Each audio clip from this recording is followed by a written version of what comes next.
दोस्तों, स्वागत है आपका हमारे YouTube channel your online CA पर। आज की इस वीडियो में जानेंगे कि किन कारणों से आपको जो है इनकम टैक्स का नोटिस मिल सकता है और आपको किस किस बातों का ध्यान रखना है जिसकी वजह से आपको इनकम टैक्स का नोटिस ना मिले। तो चलिए वीडियो शुरू करते हैं। वीडियो शुरू करने से पहले अगर आपने मेरे चैनल को अभी तक सब्सक्राइब नहीं किया है तो प्लीज़ चैनल को सब्सक्राइब करें और बेल आइकन को दबाना ना भूलें। तो चलिए वीडियो शुरू करते हैं, जानते हैं रीजंस के बारे में, किन रीजन से आपको जो है इनकम टैक्स का नोटिस मिल सकता है। तो सबसे पहला आपका रीजन हो सकता है mismatch of income between form services and income tax return, यानी कि आपके फॉर्म सर्विसेज में जो इनकम आ रही है और जो इनकम टैक्स में रिटर्न में आपने इनकम दिखाई है उसके बीच में मिसमैच है। तो इस वजह से आपको जो है इनकम टैक्स का नोटिस आ सकता है। फॉर एग्जांपल, आपके 26 एज में जो इनकम आ रही है वो 50 लाख की आ रही है, लेकिन आपने जो इनकम टैक्स में रिटर्न में जो आपने इनकम दिखाई है वो आपने 30 लाख 40 लाख, यानी कि डिफरेंस आ गया, दोनों के बीच में इनकम के बीच में मिसमैच आ गया। तो अगर आप ऐसी गलती कर रहे हैं तो इस वजह से जो आपको नोटिस आ सकता है। सेकेंड रीजन आपका हो सकता है एरर इन टीडीएस अमाउंट, यानी कि अगर जो आप फॉर्म सर्विसेज में जो आपका टीडीएस आ रहा है और आपने जो आईटीआर में इनकम टैक्स रिटर्न में टीडीएस क्लेम किया है, दोनों के बीच में मिसमैच है, तो इस वजह से भी आपको नोटिस आ सकता है इनकम टैक्स की तरफ से।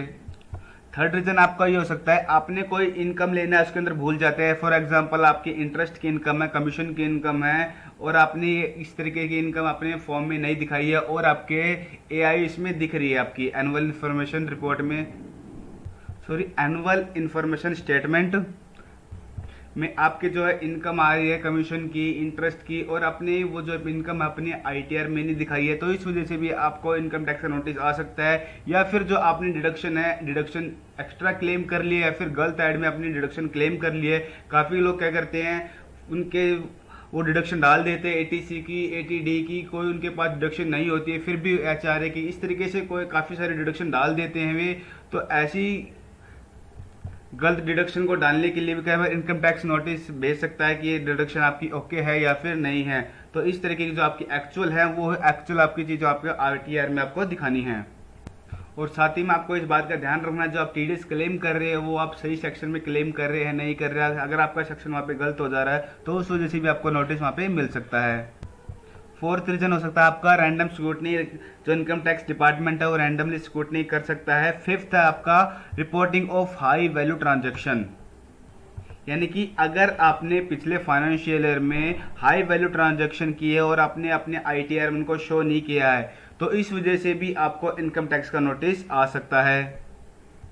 सिक्स्थ है आपका self assessment tax not paid, यानी कि आपने अपना सेल्फ असेसमेंट टैक्स अभी तक पे नहीं किया है या फिर आपका एक्स्ट्रा सेल्फ असेसमेंट टैक्स बन रहा है, ज़्यादा बन रहा है, आपने पूरा सेल्फ असेसमेंट टैक्स अपना पे नहीं किया है, तो उस वजह से भी आपको इनकम टैक्स का नोटिस जो आपको आ सकता है।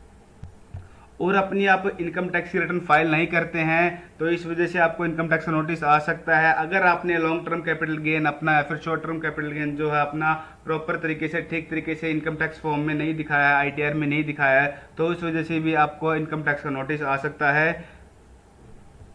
और आपने जो इनकम टैक्स की रिटर्न अपनी भरी है उसके लिए जो आपने फॉर्म है वो आपने गलत फॉर्म ले लिया। फॉर एग्जांपल, आपको जो आईटीआर भरनी थी, आईटीआर फॉर्म भरना था वो आपको आईटीआर 2 का भरना था, लेकिन आपने गलती से 1 का भर दिया। जैसे कि आपको आपकी जो हाउस प्रॉपर्टी की इनकम होती है वो आपको किस में दिखानी होती है, आईटीआर 2 के दिखानी है फॉर्म में, लेकिन आपने आईटीआर 1 में दिखा दिया है वो, तो इस वजह से यानी कि आईटीआर फॉर्म आपने गलत भर दिया है, तो आपको इस वजह से आपको नोटिस आ सकता है। तो इस बात का आपको ध्यान रखना है कि आईटीआर भरने के लिए आपको आईटीआर फॉर्म जो आपको आईटीआर फॉर्म सही सेलेक्ट करना है, तभी आपको आईटीआर अपनी फाइल करनी है। तो आपको क्या करना है कि आपके इनकम टैक्स की नोटिस ना आए तो सबसे पहले आप आईटीआर अपने भरते ध्यान आपको रखना है कि आपको करेक्ट आईटीआर फॉर्म चूज करना है। जिसको भी फॉर्म चूज करने में दिक्कत आती है कि आपका आईटीआर के लिए कौन सा फॉर्म जाएगा, उसके लिए मैंने अलग से वीडियो बनाई हुई है, मैं उस वीडियो का लिंक डिस्क्रिप्शन में डाल दूंगा, आप वहाँ से जाके चेक कर सकते हैं। और आपको करेक्ट इनकम शो करनी है, जो इनकम आपके फॉर्म 26S में आ रही है उससे ही आपको वहाँ से इनकम चेक करके, वहाँ से टीडीएस देख के, और फॉर्म एआईएस से अपनी वहाँ से आपको अदर इनकम देखनी है। वहाँ पर फॉर एग्जांपल आप पे कमीशन की, आपकी इंटरेस्ट की, वहाँ पे सारी डिटेल आपकी आ जाएगी, वहाँ से डिटेल देख के ही आपको अपनी फाइल करनी है इनकम टैक्स की रिटर्न। और आपको करेक्टली वहाँ पे जो आपका लॉन्ग टर्म कैपिटल गेन है, फिर शॉर्ट टर्म कैपिटल गेन है, वो सारी डिटेल आपको ओके दिखानी है।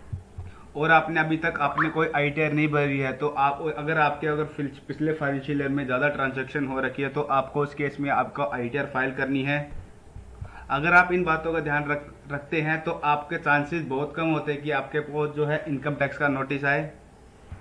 तो इन सभी बातों को ध्यान में रखते हुए ही आपको इनकम टैक्स की अपनी जो है रिटर्न फाइल करनी है। तो फ्रेंड्स, आज की वीडियो में बस इतना ही। अगर आपको वीडियो अच्छी लगी है तो प्लीज़ वीडियो को लाइक करें। अगर आपका इस वीडियो से रिलेटेड कोई भी क्वेश्चन है तो हमें कमेंट डाउन कर सकते हैं। ऐसी ही वीडियो के लिए आप हमारा चैनल सब्सक्राइब करें। Thank you.